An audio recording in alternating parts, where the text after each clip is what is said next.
Welcome to the Ages of Rock podcast with your hosts Bill Algie, Dennis Talbot, and Alan Tate.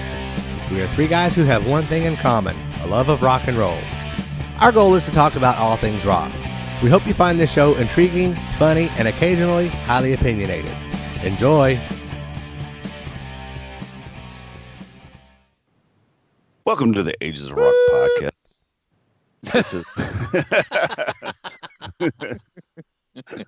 This is episode number 78. Bill is in focus, out of focus, in focus. He's back now. We saw the top of your head. It's getting really thin there, brother. Yeah, I know. This is how I see what I look like. My hair looks like. I get on here and I go, damn. Tonight's topic is going to be Van Halen, the David Lee Roth years. But before we get to that, we got a few things to talk about. One thing I do want to mention real quick, the Rockin' Pod Expo, which is going to be August 26th this year at the Music Valley Events Center in Nashville, Tennessee. We are going to be a part of that.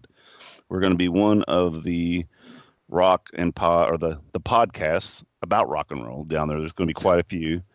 If you want to check it out, check out the Nashville Rockin' Pod Expo on Facebook. You can pick up tickets. And if you want to be like Michael or Sonny and be on the show and pick a topic, you can pay a little extra and get your early admission ticket, T-shirt, and be on our show. So check that out. There's going to be, by next week, I'm going to get the list of current people that are going to be there. They're going to have quite a few people. They announced one this week that really, that's why I mentioned it, because I was like, yee! Y'all, Dennis blew our phones up. But anyway, one of my heroes, one of my yacht rock heroes, Walter Egan, who wrote and sang the song Magnet and Steel, is going to be there. So I'm just like, yes. It's freaking awesome. But there's going to be quite a few people there. There's going to be, who's that sliding there?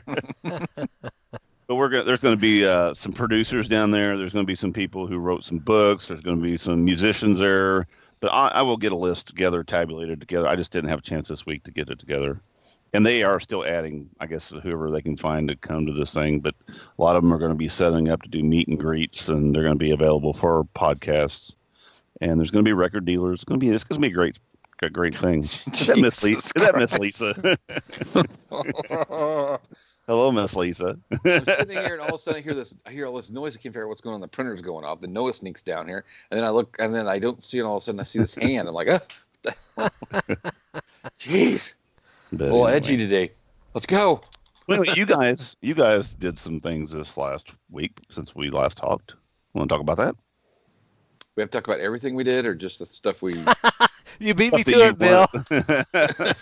Well, I went to a marketing meeting You did share today. a hotel room, so let's just talk about anything outside the hotel. How's that? Okay. Yeah, so Alan and I went to see Gene Simmons at the Hoosier Horse Park and Racing Casino, Hoosier Racing Casino, something like that. I don't know what it's called. Anyway, and that was pretty cool, man. Yeah, it was definitely different. It definitely wasn't a Kiss show, and I mean, obviously he played Kiss music, but it was cool. I really enjoyed it. I enjoyed it a lot more than I thought I would, actually. So, Bill, which song was the highlight for you?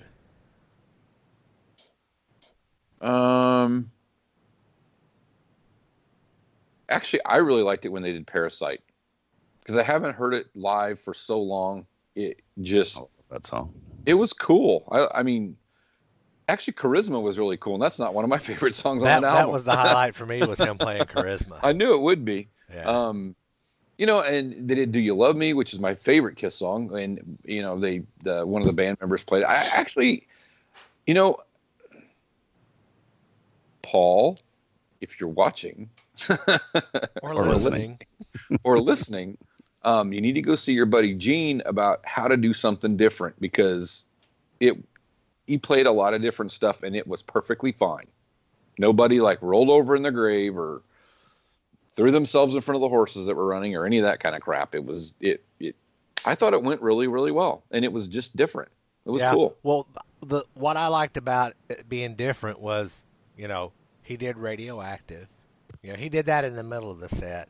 But, of course, he used his Amish teleprompter, which I thought was pretty funny. Yeah, he did. Actually, about, 5 or 6 times, right? Yeah.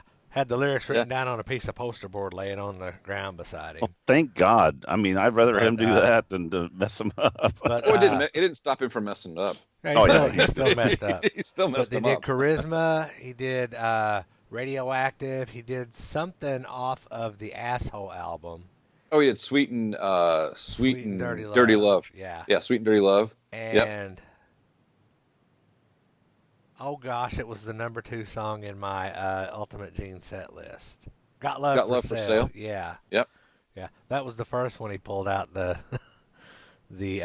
cheat sheet for. He did Domino, which they haven't done for a while. I know that's Dennis's favorite song. And he did I Love It Loud, which is Dennis's favorite song. Yeah, that's the only one. It's the only one you sent me. I'm like, really? Are you kidding me? You don't think maybe we did that on purpose? That's absolutely did. Yeah, I can't go, and then you send me the shittiest song. I did that on purpose, dude. But though, the videos that I've seen of that show, not just that show, but of this little tour that he's doing, the guys that got playing with him are just fantastic. Really good, man. They got really, a great really backup band, and Gene looks like he's having fun. It's one of those things that looks very well. And I was telling you guys, I had read a review of another person we know that went there, and you said it was fairly spot on, but it was very not really. It just seemed unorganized, but it wasn't real scripted. You know what I'm saying? It was kind of you were there. No, it wasn't scripted at all. Yeah. Right. Well, I think the band knew that he was going to be pulling people up for those songs that he pulled people up for. Absolutely. But I got the impression that the security didn't know that at all because it looked a little bit like it was out of sorts. But I thought it was it was cool for him to do that stuff. I mean, it really was. Out of here. Get that pussy out of here. I knew you were gonna go there. I was waiting. He's gonna knock one of these wires out, and I'm gonna lose power. Get the hell out of here. That's okay. Now. Me and Bill will still be on the show. Son of a bitch. 2/3. But I thought he did. I liked at first he did a thing where he brought some women up, and then he brought some guys up, and that just took a long time to kind of get going.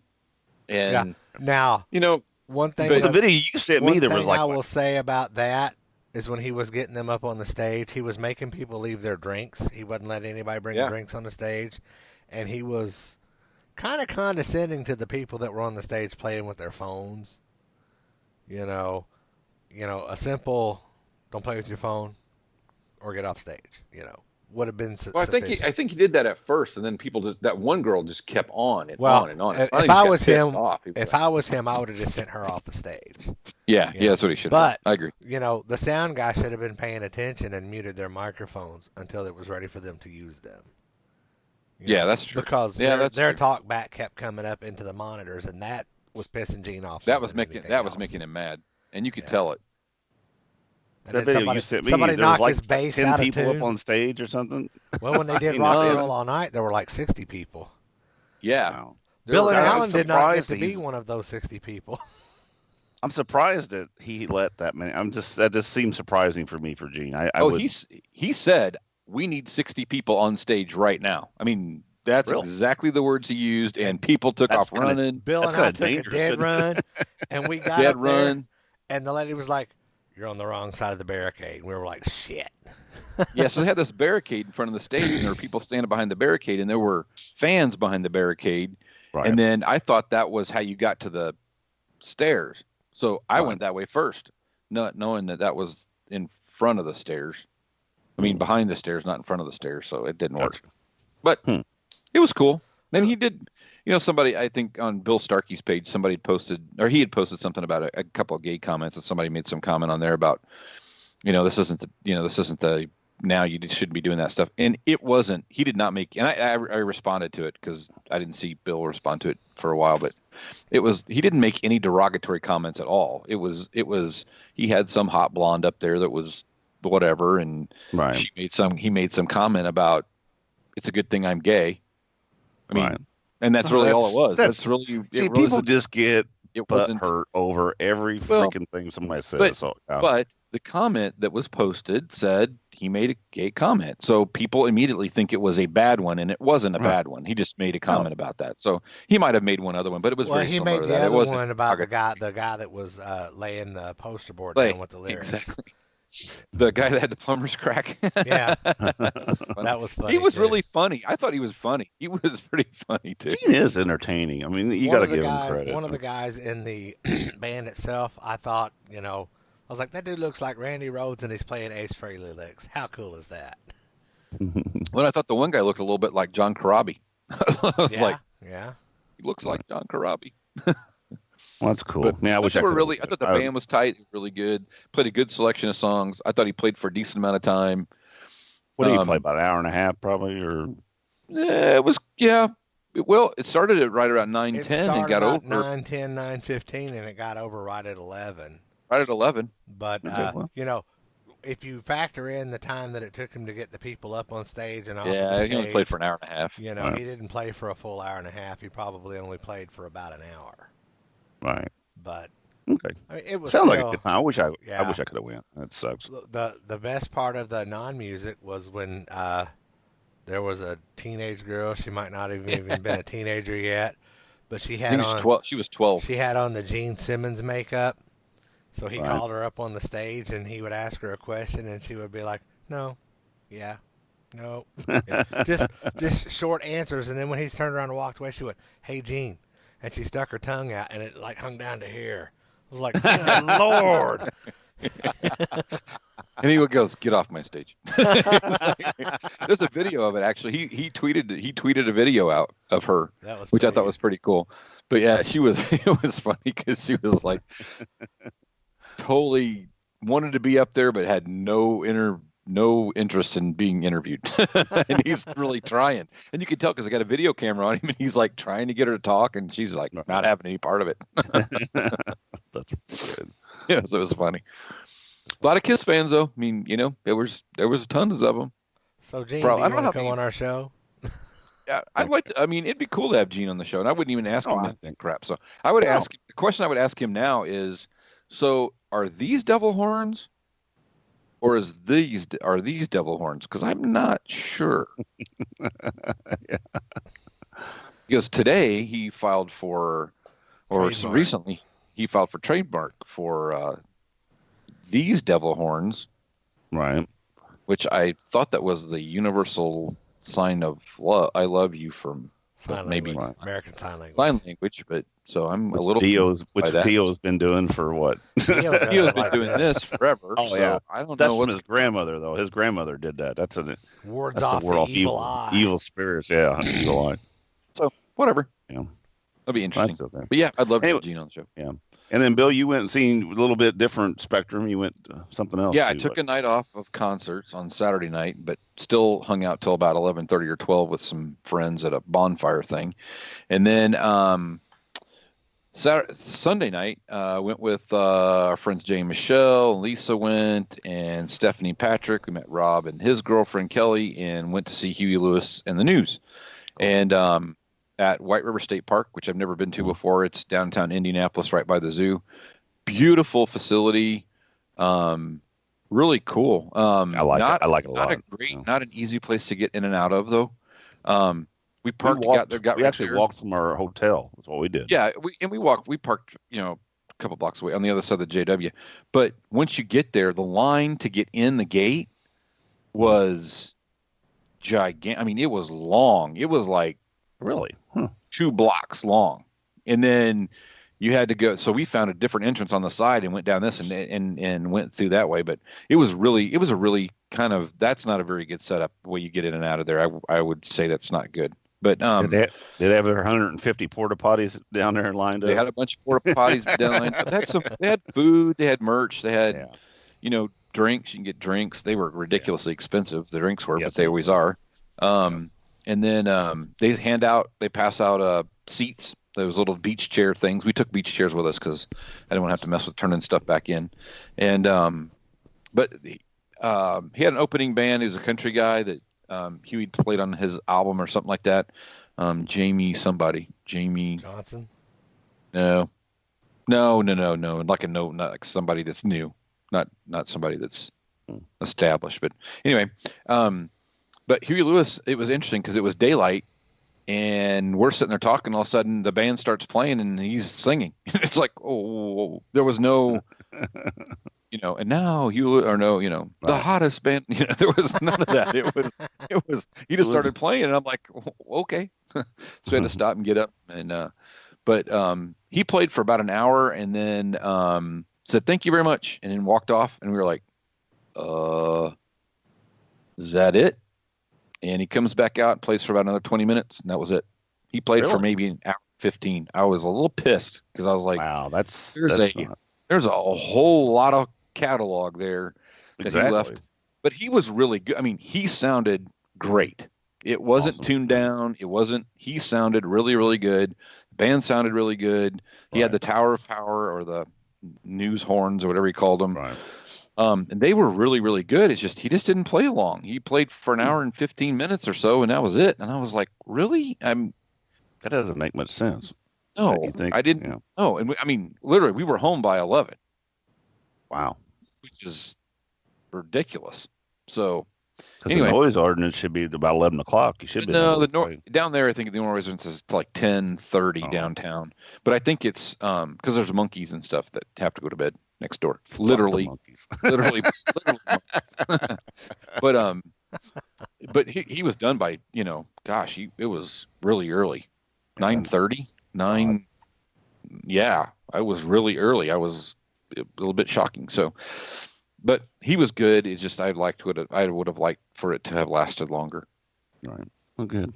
Well, I didn't see a damn thing. I haven't been anywhere. Really, nothing. That's what she said. Thank you. I played last weekend, so I did get I did a gig, but that's about it. But anyway, I wish I could have seen Gene, but that's just the way it goes. So. Yeah, I think he'd be. I'm glad that we went for sure because I don't know that we'll ever. I mean, maybe he'll do that again sometime. Right. But it was just unique seeing him in a different venue. Yeah, it's a cool experience. Thing. He had to be that guy to carry the thing, and he did a good job. I thought. Cool. It was kind of impressive to hear Gene Simmons tell the people in the crowd, "Get out your camera phones, record this, put it on YouTube." Whatever. Yeah, no shit. That really surprised me, and I was impressed that he did that. Even though, like 2 sentences later, he was bitching because people download music for free. Stealing my music. Yeah. So what did he have a merch booth the size of like a Walmart? No, he had a merch booth the size of a 10 by 10 tent. Yeah, I was going to say it was about 10 by 10. Yeah, there wasn't. Yeah. He had he'd be hawking all kinds of shit. No, it was really like. What 5 T-shirts is what they had? It really wasn't much there. There wasn't. I don't think there was anything else. I think it was they just had T-shirts. Well, that's cool. And they were $40, but which is the going rate. But of course, I mean that's normal. That's all they had. I mean, it wasn't that big of a deal. And they really weren't that cool of a T-shirts. I mean, they were okay, but they weren't that cool. They'd have this on here. No, because he hadn't trademarked it yet. I got you. No, they had one that had skeletons on it, and then the last skeleton was playing an X bass, which I thought was kind of cool. Me being an X-ray person, I thought that was kind of cool. But I wasn't paying $40 for it. So no, I don't blame you. I'd pay $20, but wouldn't pay $40. So that's cool. There you go. All righty, you guys ready to get this started then? You got anything else? All right. So what we're going to do is we're going to discuss the David Lee Roth years of Van Halen. That would be up until he left. That is 6 albums. Yeah, up until he left bands. It's 6 albums. None of that different kind of truth garbage. No. I didn't. I'm not going to include that. Or somebody's going to be mad because I called that album garbage. I'm just joking. No. Or am I? But now he's using that beard now. He's good. Yeah. Why the fuck are you growing that thing in the summertime? Shouldn't it be like? I'm going to tell you like I tell all them bitches at work. Ain't none of your fucking business. Wow. No Shave November is Damn, whenever I fella. let mine go, and then like I said, about as soon as the first day Well, over now 60 degrees, I gotta shave it. the reason that I just decided to go ahead and let my beard grow is because I shaved the day before Rocklahoma. Right. And I had intended on when I get back from Rocklahoma, shave before I went back to work. Well, Right. I missed a couple of days, and by the time I got around to it, I'm out of regular razors, and all I have is my electric razor. So I was just like, well, screw it. It's already started. Yeah. So Yeah, which the electric razor actually just plucks each one out. yeah. And then when it It's gets like to a a son of a certain bitch. point, that's painful. Yeah. It is very painful. It is very painful. I got rid of my electric razor a while ago. So anyway, hey, just real quick before we get into these albums, what was the first time? When was the first time you ever heard Van Halen? What album? I mean, don't have to say the song or whatever, but do you remember where you were at and what you did? Do you have any clue? No clue. I have no clue. I know I heard Van Halen before 1984, but my first real recollection of hearing Van Halen was the 1984 album. Wow. Because I was in You're old. Well, I was in high school in auto mechanics class, and everybody would bring their cars out back, and somebody would pull them into the garage there at school, and some dude had Van Halen 2 on playing them, and I was like, "What is that?" I was like, "It's Van Halen, man." I'm like, "Holy shit!" So I went to 3D in Tell City. It was a Danner discount department store, and got Van Halen 1 on 8-track that day. I was like, "Holy shit! Listen to this," And I was pretty well stuck from that point on. I was pretty well a fan. But, I don't really remember because I don't remember. And I really didn't listen to some of it until sometime later. I mean, after 1984 and stuff like that. But I don't know that I just don't know that I really just listened to it. There's nothing that went, this is it. I mean, right. Being a guitar player, that's what caught my attention was, it was so different. I mean, it was, so unique. So, all right. So anyway, we're going to start out with Van Halen 1, the debut studio album.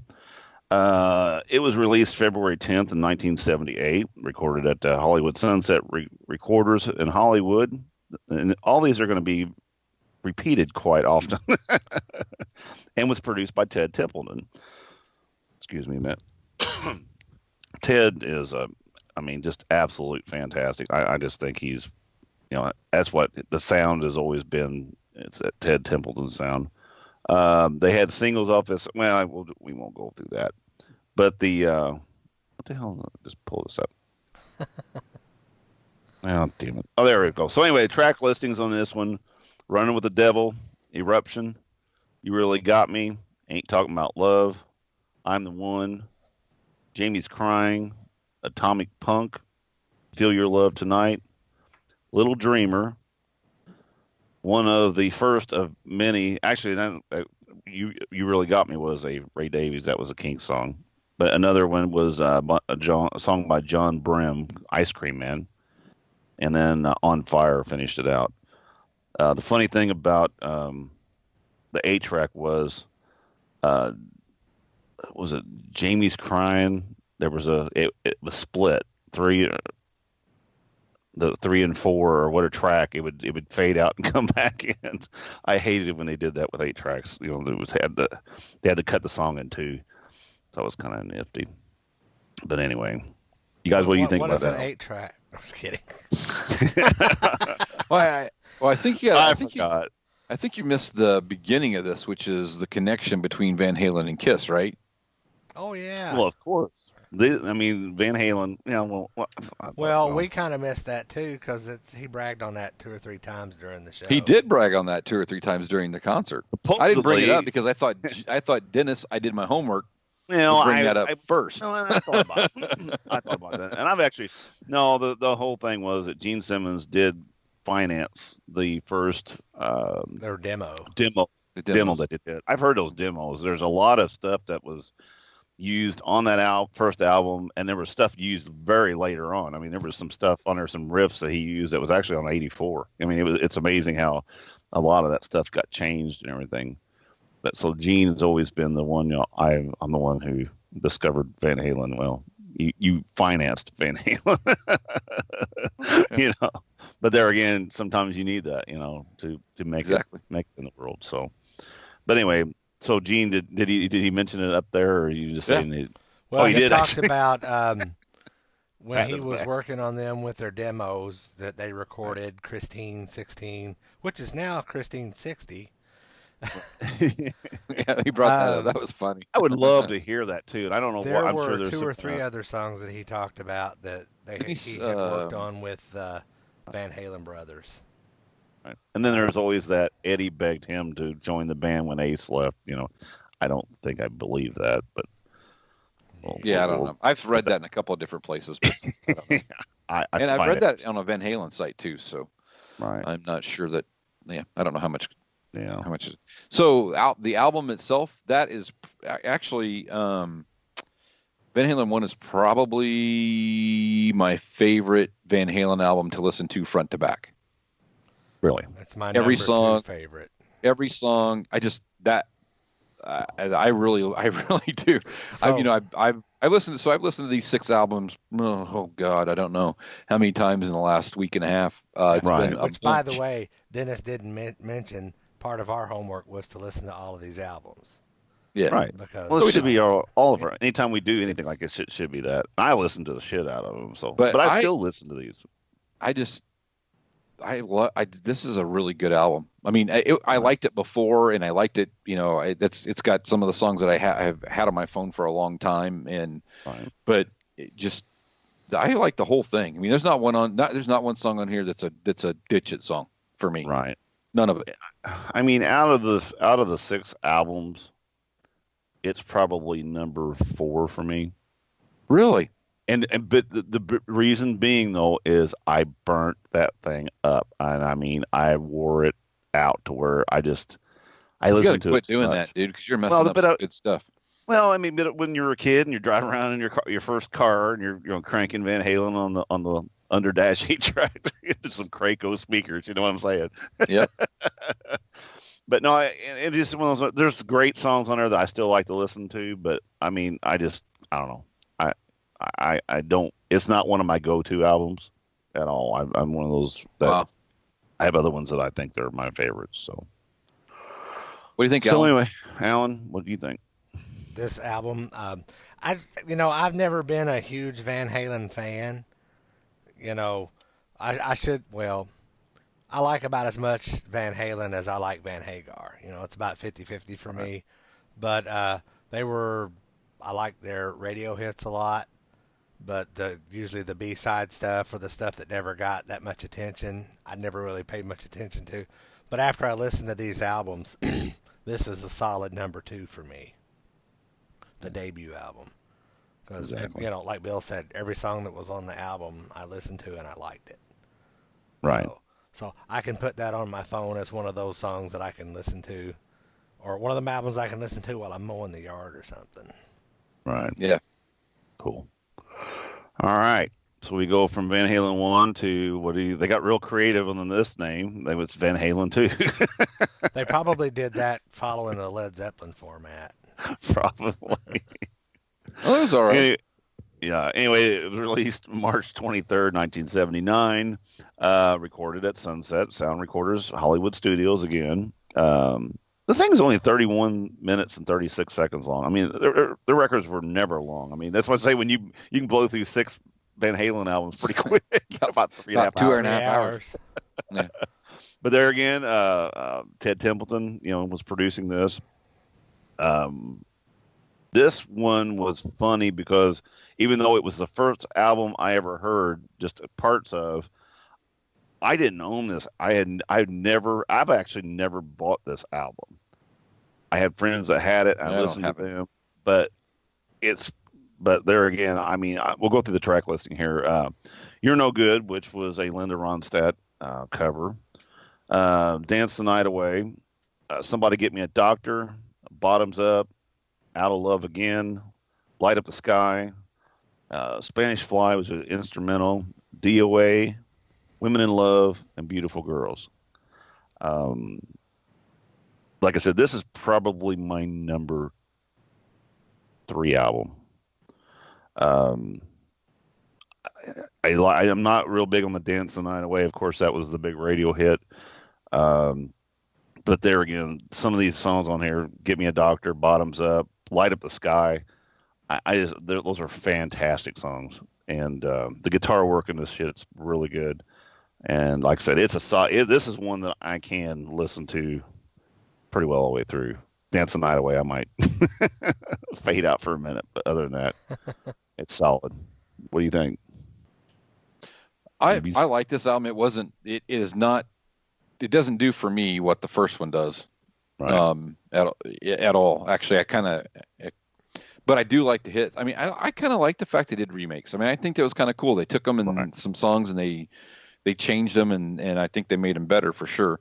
Right. I do like Dance the Night Away. I like Light Up the Sky. I like Beautiful Girls too. I think Beautiful Girls is a cool song. And so this is not one of my favorites, but definitely something that is all right. I like it. I mean, I like those. I like those 3 or 4 main songs, but the rest of it's kind of okay. Right. It's a solid number 6. 6. Wow. Didn't care for this album at all. I like Beautiful Girls. I like Dance the Night Away. Bottoms Up is okay. But for the most part, if that had been my introduction to Van Halen, It'd have been over. I probably wouldn't have been a Van Halen fan at all. Oh, that's interesting. Yeah. One thing too, I want to mention too, and a friend of mine on Van. God damn it. Hold on. Okay. So anyway, what I was going to say was there was a guy that on Facebook that made a comment, was talking about we're talking about Van Halen, and I made the comment about Van Halen. One thing I didn't like is that David Lee Roth's vocals never went from studio to the stage. Because whenever he's in the studio, his voice is actually really cool, and I mean he can sing, it sounds good, it fits the songs, but then he gets on stage and his adrenaline and the bullshit and the nunchucks and the fire sticks and the jumping around. I mean, it's sad that he couldn't go on stage and actually sing the words like they're supposed to be, instead of getting all fucking wound up. That's one thing I did. Because if you've ever seen Van Halen live, they were not that good back in the day. I mean, I seen him, and it was probably the worst thing I ever seen. I mean, it was just because he just all over the place. He never sings really, he talks, and he kind of runs through shit and forgets stuff. I never actually saw Van Halen with David Lee Roth. Yeah, I seen him in the '84 tour. And I tried. I couldn't get tickets, so I didn't go.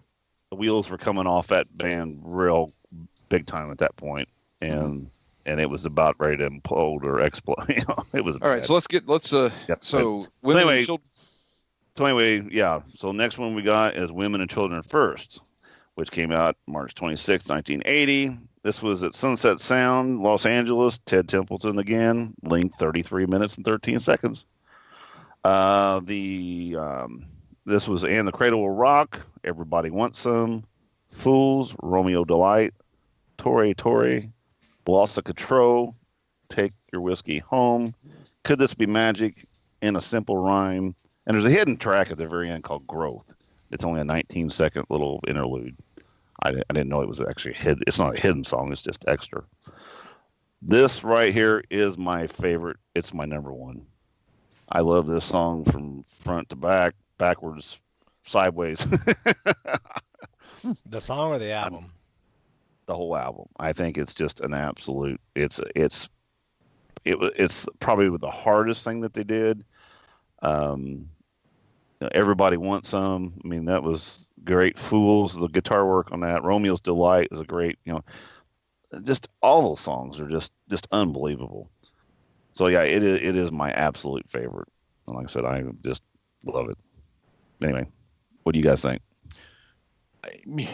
For me, past the first album, we get into, I like songs here and there off the albums, but the entire albums I'm not just big fans of. Okay. So I didn't number them in any way. I didn't know that was part of the Right. gig tonight. So It's not. I'm guessing. Well, it's okay. It's okay. I like a couple songs off here. I definitely like Everybody Wants Some. And The Cradle of Rock are great songs. Could This Be Magic's a pretty good song, and it's okay. I'm just not a big Van Halen fan. I think they could, you're right. I think it definitely is heavier than the rest of them, for sure. But I think that was kind of the sign of the times. That was what was coming, and but it's fine. It's just not after the first one. I just going back and listening to them again and again and again and again. And I actually own this LP. I bought this LP because of. Yeah, and I bought it for one that I rebought in the 180 gram. This was the first one that I bought. Yeah, I don't even have the 180 gram version. I just have the whatever gram version. That's one I bought it for the first two songs. I really like it, and the rest of it, it's on and I listen to it, but I'm not like just freaked out about it. So, but yeah, Alan. It's my number four. Number 4. And that's all I got to say. Well, I'm in the same boat as Bill. That other than the stuff that got radio play, none of the other stuff. I'm not that familiar with it. And since I'm not a fan of, I'm not a guitarist, I guess. So I'm not so much a fan of the guitar work as much as I know you like the work that Eddie does, and I know a couple other guys who are lead guitarists in their band or whatever that, they have the same opinion about all this stuff too. The stuff that didn't get the radio play has got the better guitar work in it. So, of course. Yeah. I see where you're coming from with that, but not necessarily my cup of tea. Gotcha. I should say not my bottle of Heineken. Yeah. So we're talking about Van Halen. All right. Yeah. So right after that, they come out with this album with a funky looking cover called Fair Warning. This was in 1981, April 29th. Studio was Sunset Sound in Los Angeles. Once again, 31 minutes, 11 seconds. They got that half-hour mark down to a science. Ted Templeton, again, producing it. It has the songs Mean Street, Dirty Movies, Center Swing, Hear About It Later, Unchained, Push Comes to Shove, So Is This Love, Sunday Afternoon in the Park, which is an instrumental, and One Foot Out the Door. This one is the one that I just totally kind of forgot about and I hadn't listened to it in a long time. And it almost took the number 1 spot. It is actually my number 2 Van Halen album. I think it is. The first 2 songs on it are just absolute gritty, dirty, hard. It's just unbelievable. And then Unchained, of course, that was a fairly big hit. And I know Alan said, it's been on your radio, about 10 times? Oh, my gosh. I listen to Sirius XM when I'm in my car. And I've spent a lot of time in the last week or so, or since we started listening to the Van Halen catalog. Right. Classic Rewind, Unchained. Switch over to 70s on 7, Unchained. Switch over to Ozzy's Boneyard, Unchained again. It's like, fuck. And it's also on classic vinyl. So 4 channels and 4 times in the same damn day. It was funny. It didn't bother me because I really like that song. Yeah. But I just thought it was funny.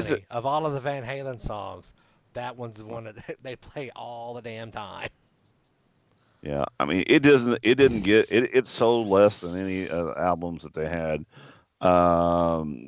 But Rolling Stone gave it 2.5 stars out of 5. But other people have said that it's, because it's dark and it's kind of different. I love it. I think it's almost a masterpiece. But that's just me. Bill? I think it was aptly titled. Fair warning. Fair warning. There you go. Fair warning, you're going to hear a dumb song called Saturday or Sunday Afternoon in the Park. Actually, that is a dumb song. That is dumb. I think you should be fairly warned that anything that on this album, if you're not listening to track number 5, you should just shut this off. Well, you know, I tried. I listened to this. I literally, this album I listened to more than the rest of them. Right. Because I was trying to figure out what the hell happened. You don't like Mean Street and Dirty Moves? As I went back and listened to him, and then I did some more research, and I realized that we were into the put an album out a year that's 33 minutes long. To me, it just felt like this was, okay, we got to get something out in 1981. Let's go with this. It seemed forced, didn't it? Yeah, it didn't seem like the rest at all. And see, I think that about the next album. That's just ironically, well, but the next album is a different album, and intentionally different album.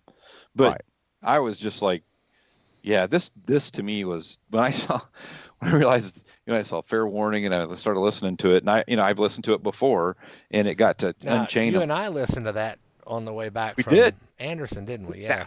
And I tried to listen to it again the entire time. I'm like, and I think I told you on the way back there, I'm like, this is not going to go well.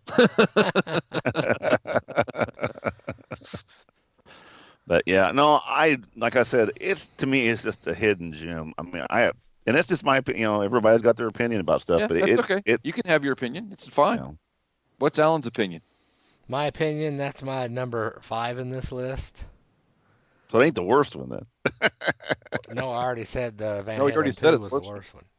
Yeah, that's right. But the song "Dirty Movies," it was okay until the fake applause came in. All right. Take it off. That just ruined the whole damn song for me. And then that Sunday afternoon in the park, whatever that is. That is. The old saying, no matter how much you polish a turd, it's still a turd. Yeah, it's a turd. Yeah, it is a turd. Yeah, it's kind of. I think your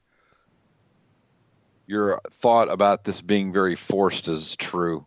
And as I started looking back at how the albums came out, I'm like, they were like, I got to get something out, and it's got to be it's got to fit they were so in the mode of time that it just, to me, it just was obvious that it didn't seem like it was. Well, that was also in that period of time where every band you're on tour. The minute you get off a tour, you head into the studio. An album. As soon as you're done with that album, your ass is on tour again. Yep. So I'm sure at that point, much like Kiss and those other bands that kind of fell apart in the late 70s, early 80s, that it was a nonstop grind. They forced that album to get it out the door to go back to the same grind, and it shows. Right. Exactly.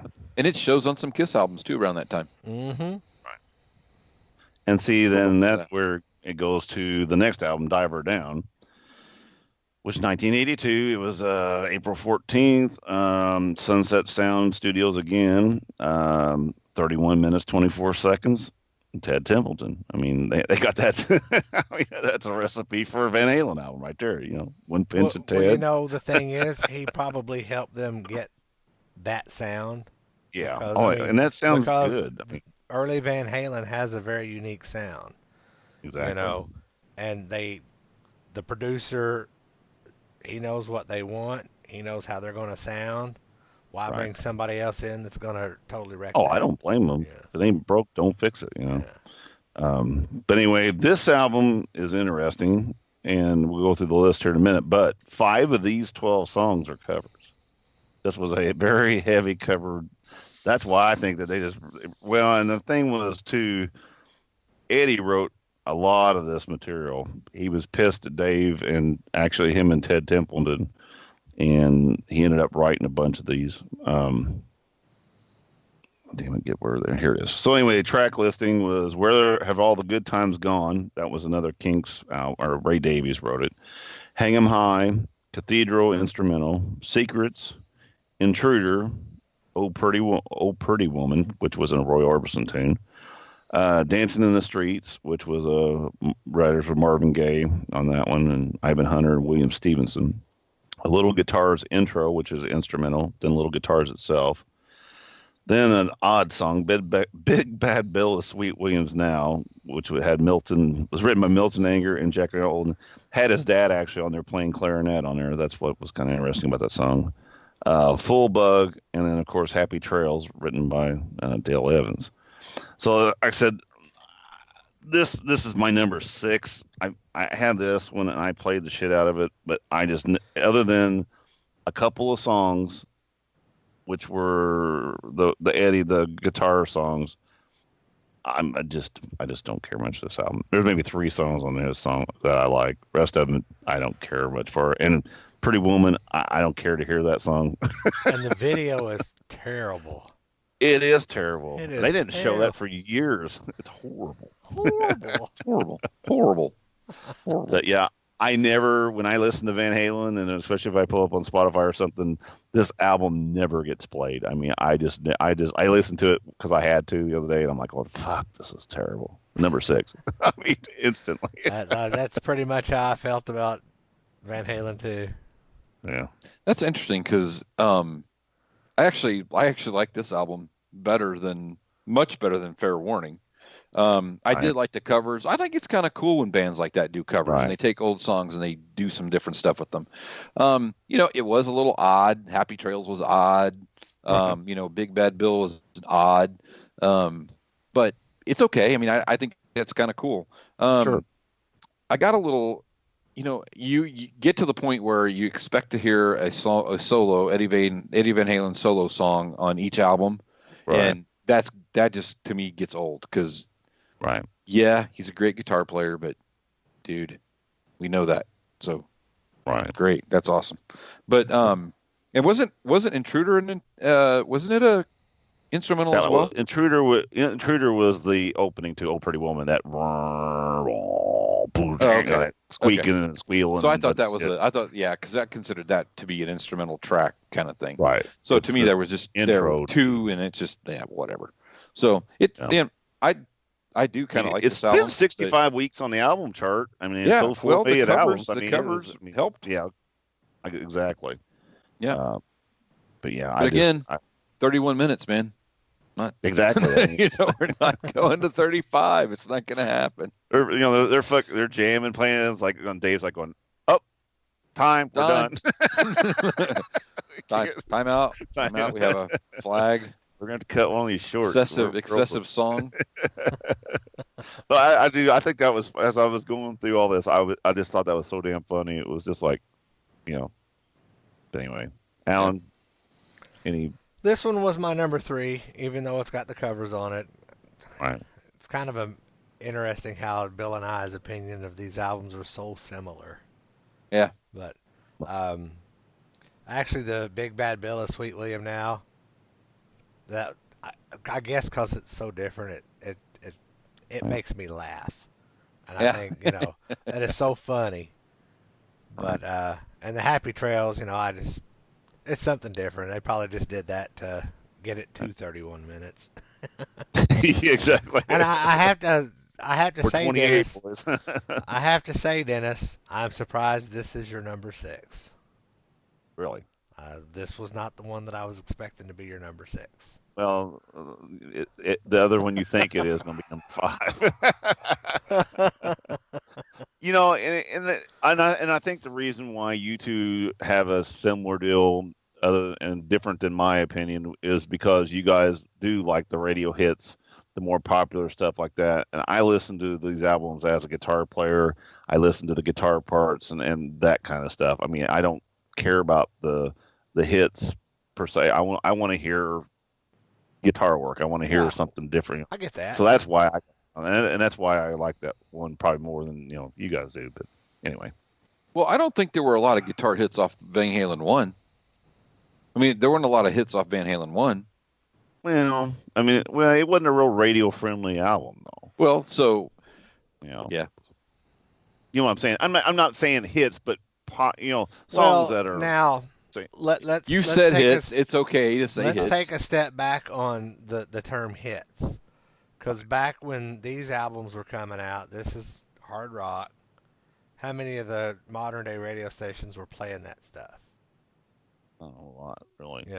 So I think that when we're using the term hits now, what we're defining as hits are the songs the classic rock stations will play.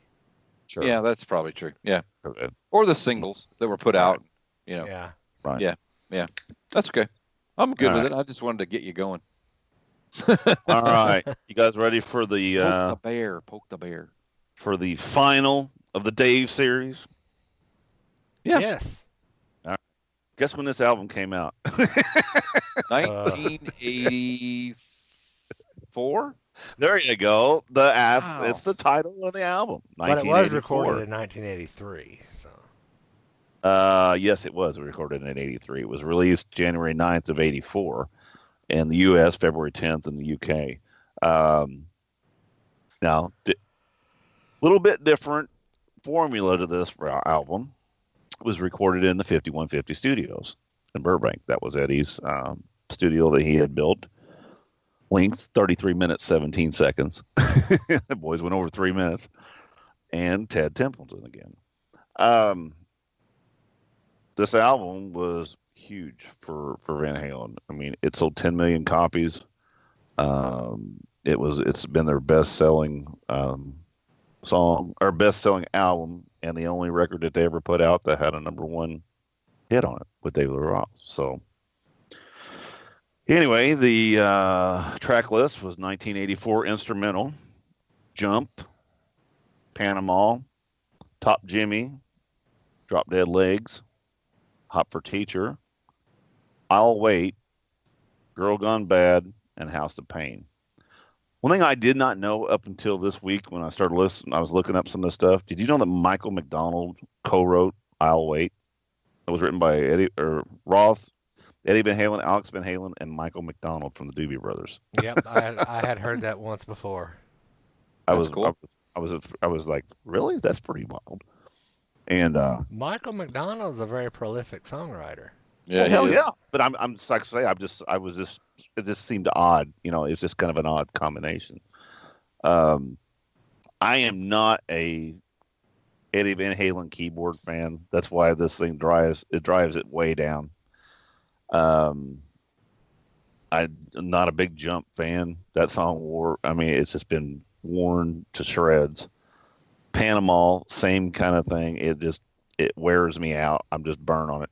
Now, Drop Dead Legs and Top Jimmy, I love those two songs. I think they're awesome songs. Hot for Teacher, the same again, burnt to a crisp with that song. I mean, they just burnt the shit out of that. I'll Wait, not a great big fan of that. But there again, Girl Gone Bad and House of Pain are two great songs. So you get 4 good songs off this album. That's why it didn't go to number 6. It went to 5. But I'm just not and then like I said, I'm like I said, when we get to another point, if we ever go that far, but that's the reason. The more Eddie went, when Eddie went to the 5150 studios, his guitar sound changed. And for somebody who chased tone for so long and everything else, I don't like Eddie's guitar sound as well as I did the earlier sound. It's got a little bit more tone. It's tinnier sounded.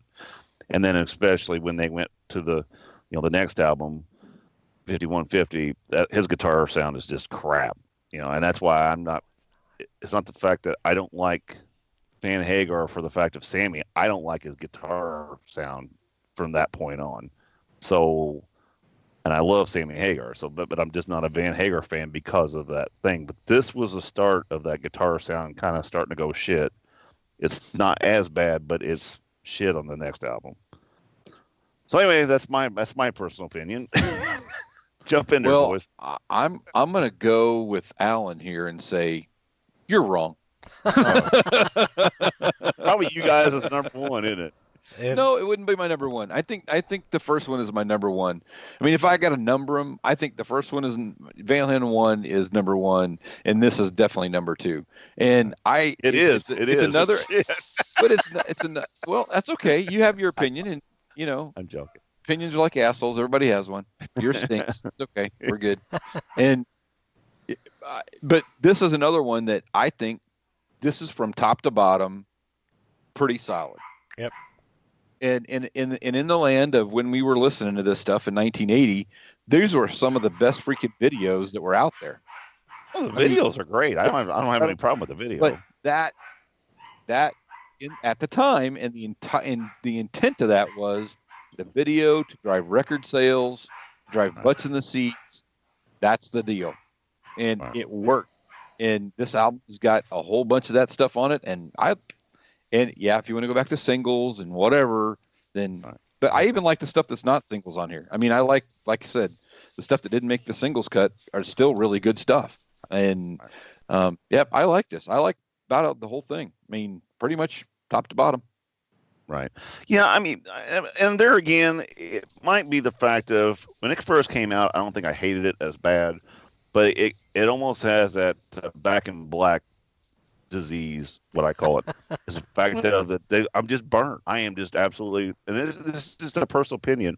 You know, I've seen Hot for Teacher and I've seen Panama and Jump videos more times than I really want to see them. You know what I'm saying? And just I'm burnt. Still pretty cool though. I mean, really, Dave's flying through the air holding a jukebox. That's pretty cool. With them, they got hot chicks in there. With them weird glasses, welding glasses or something. Come on, man. But when we went seeing Van Halen up when me and my friend Mike went to Van Halen when they did the reunion tour, we knew that Jump was the last song. I mean, that was the encore song. We left. I mean, like, do you want to see Jump? He goes, no. We got the hell. As soon as it started, we were out the door in the car and on the road before it was over. There have been plenty of concerts that I knew what the finale was going to be. I was like, I'm out of here. Yeah, Jump. I don't need to hear. Motley Crue. Remember that when we went to see Motley Crue? They started doing. Yeah. They came back after do Home Sweet Home and went, no, later. Yeah, we're done. Don't care. But Alan, what do you think? Alan, what's your thought? Well, obviously, this is my number one Van Halen album. Top to bottom, I love every song on here. I never hit that skip button. One of the things which you didn't say, and I'm pleased that you didn't say, but I hear so many people say 1984 is a synth album. Fuck it, I'm not going to listen to it. Because there's some great guitar work on here. Because really, the only two songs that are synth are 1984 Jump and then I'll Wait. And the rest of it is guitar work. You know, any synth or keyboard in it is so minimal, it's really not noticeable. Right. You know. No, I never. But I think so many people. No, I know you didn't say that. I told Bill that I thought that was going to be your reason for not liking that album. No. But there are so many people that pan the entire album because when the first noise that you hear is synth. Right. No, because like Drop Dead Legs and Top Jimmy and all Girl Gone Bad, House of Pain are 4 solid guitar songs. I mean, they're just absolutely, Panama. I mean, that's a guitar song. Yeah. I've heard it times, but it's a guitar song.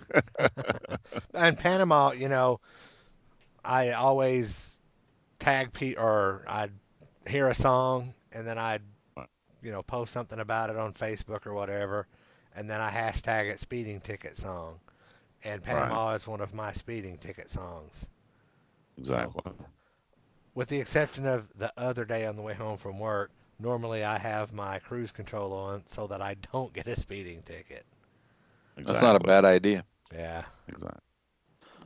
But no, I mean, I think, like I said, if you look back through there, I mean, that's a solid 6 albums that Dave was on, and like this, and I said, I think that you were right, Bill, as far as and what you both said about the fact that they were cranking these albums out. I mean, 79, 78, 79, 80, 81, 82, and then 84. I mean, except for 1 year. I mean, Kiss was doing the same thing back then. You just expected, hey, it's summertime. Where's the Van Halen album? I mean, it's just what we were. It's what we were used to. If you look down through the next 1, 2, 3, 4, 5, 6 albums, actually, 6 more albums after that, it was 86, 88, 91, 95, 98, and 2012. There's a little bit of time in between those albums. Yeah. Well, there was a lot of stuff going on there. Yeah. Yeah. A whole lot of stuff going on there. Yeah, there's a lot of stuff going on there. That was a really messed up time. But anyway, no, like I said, I am a huge, I've always been a really big Van Halen fan. They were probably number 2 to Kiss, when I was growing up through high school. Because, at that point, I kind of got disillusioned with Kiss for a while. And this kind of put that gave me some rock that I needed. You know what I'm saying? I needed something that was a little bit heavier and edgier and that kind of stuff.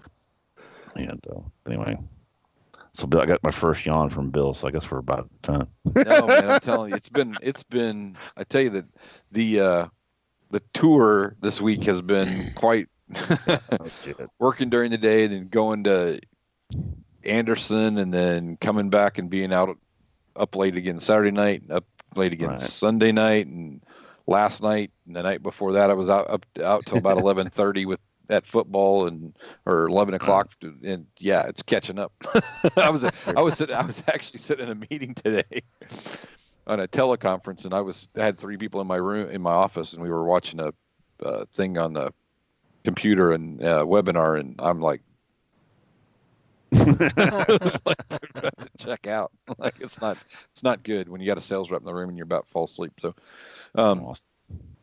but no, I mean, I enjoyed, and I'm glad you brought this up, Dennis. I enjoyed going back and listening to, the 6 albums and really spending some time with them, and I really did spend a lot of time with them actually, and it really made me have an appreciation for some of them, and really made me think about, I like bits and pieces. I did find I do like bits and pieces of all of them. Mm-hmm. But there are a couple that really stand out, that those are ones that really, I would listen to the entire thing, and the other ones I could pick and choose some songs off of it and be good. So that's cool.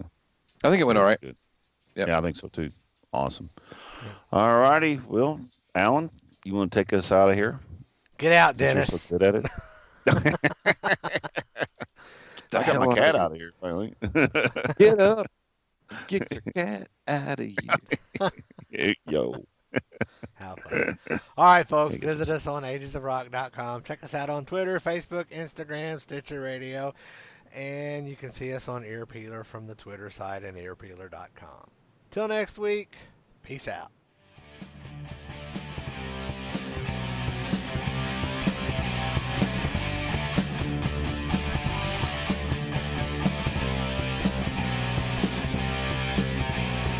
Thanks for listening to the Ages of Rock podcast. If you haven't done so already, be sure to subscribe to our YouTube channel, like us on Facebook, and most importantly, tell all your friends. Remember, you're never too old to rock. Until the next episode, peace out, folks.